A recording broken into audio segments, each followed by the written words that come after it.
책으로 승부입니다. 유대인 이야기로 세계 경제사에 대해서 함께 공부하겠습니다. 이번 시간에는 세계 금융산업의 변화, 헤지펀드에 대해서 살펴볼게요. 세계 금융산업의 변화 가운데 가장 두드러지게 나타난 현상이 헤지펀드들의 약진이에요.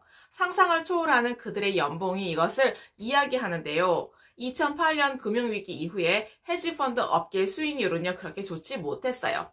2008년은 그야말로 최악이었죠. 리먼 사태가 발생했던 2008년도 헤지펀드들은 평균 23%의 손실을 보았어요. 당시 37%나 떨어졌던 미국 S&P 지수나 반토막 났던 많은 국가의 주식에 비하면 그나마 나아 보이긴 했지만 충격적이었어요. 2010년도 하반기 미국 10대 헤지펀드의 수익이 미국 6대 은행들보다 더 많았어요.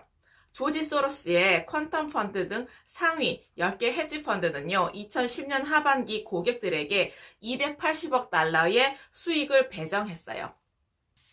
펀드 매니저들의 수수료를 더할 경우에는요, 30% 이상 수익이 늘어나죠. 그러니까 360억 달러 이상을 벌었다는 이야기예요. 같은 기간에 골드만삭스, JP모건, 시티그룹, 모건스탠리, 바클레이스, HSBC 같은 주요 은행이 260억 달러를 순수익으로 올리는데 그쳤습니다.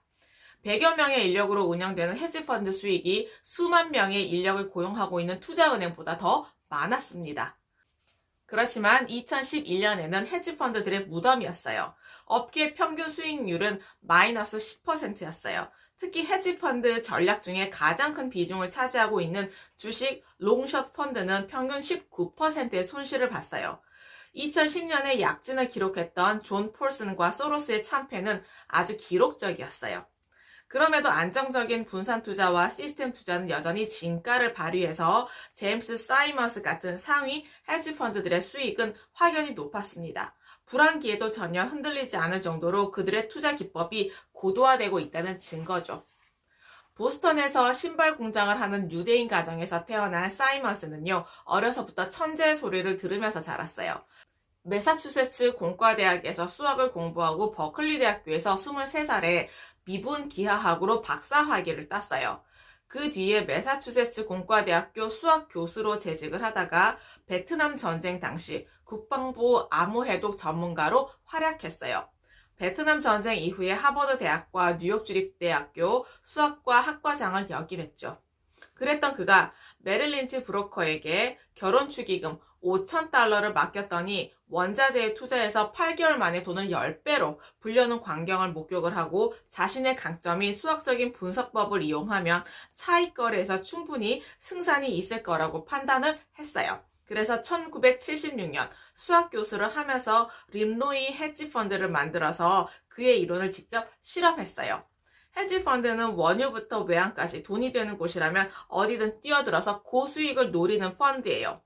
예상한 대로 가능성이 보이자 1978년 40살에 교수직을 버리고 아예 월가로 방향을 틀었어요. 40이면 펀드 업계에서는 은퇴할 나이인데요. 놀라운 성과를 보이면서 승승장구하고 1982년에 르네상스 테크놀로지스를 설립했어요. 사이먼스의 투자 전략은 수학과 과학에 의존했어요. 필요에 따라서는 천문학, 지리학, 전산학, 물리학, 통계학, 암호해독가 등이 가세해서 팀을 이루어요. 그의 회사는 사람이 직접 매매에 참가하지 않고 그의 팀이 개발한 컴퓨터 프로그램에 의한 매매만 하는 것으로 유명해요. 사람의 감에 따른 투자가 아니라 과학적인 기법에 따라 컴퓨터 프로그램 거래가 대세를 이루고 있죠. 테크놀로지들이 새로운 금융 기법과 금융 상품을 개발해서 거대 국제 금융 자본들이 세상을 휩쓸고 있어요. 이렇게 월가로 진출에 성공한 제임스 사이먼스는 이제 이과생들의 꿈이자 우상이 되었습니다.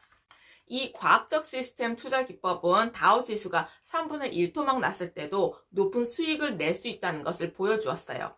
사이먼스는 금융위기 중인 2008년도에도 25억 달러를 벌어들여서 수입 1위를 차지하는 기염을 토해냈어요. 운영 자금의 80%로 미국과 해외 주식을 사들였고 20%는 공매도한 것이 주효했어요. 과연 어떤 방법으로 매년 이러한 어마어마한 수입을 얻어냈을까요? 헤지펀드는 극소수의 갑부나 투자기관들에만 문호가 개방되는데 일반인들을 대상으로 공개적으로 모집하는 공모펀드와는 비교할 수 없을 정도로 많은 수수료를 떼고 있어요. 헤지펀드는 수익이 나건 안 나건 평균 2%를 매년 고정 수수료로 떼고 있어요. 이익의 최소 20%를 성과급 수수료로 떼어가요. 유명한 헤지펀드일수록 이 비율이 높아지죠. 사이먼스가 이끄는 르네상스 테크놀로지의 경우에 5%가 고정 수수료이고 성과급 수수료는 이익의 44%에 이른다고 해요. 높은 수익률을 올리기 때문에 자금이 꾸준히 몰려들고 있어요. 르네상스 테크놀로지스의 대표 펀드는 메달리언 펀드예요. 이 펀드의 성과는 그야말로 믿기 어려울 정도인데요. 메달리언 펀드는 1988년에 조성이 되어서 2005년 말까지 복리로 연수익률 38.4%를 기록하고 있어요. 모든 여교 헤지 펀드들 가운데 가장 높은 수익률이라고 해요. 당장이라도 메달리언 펀드에 투자하고 싶을 텐데요. 1993년도 이후에 신규 투자자를 받지 않아요. 너무 많은 사람들이 몰려들어서 운영펀드 적정 금액을 넘어섰기 때문이죠.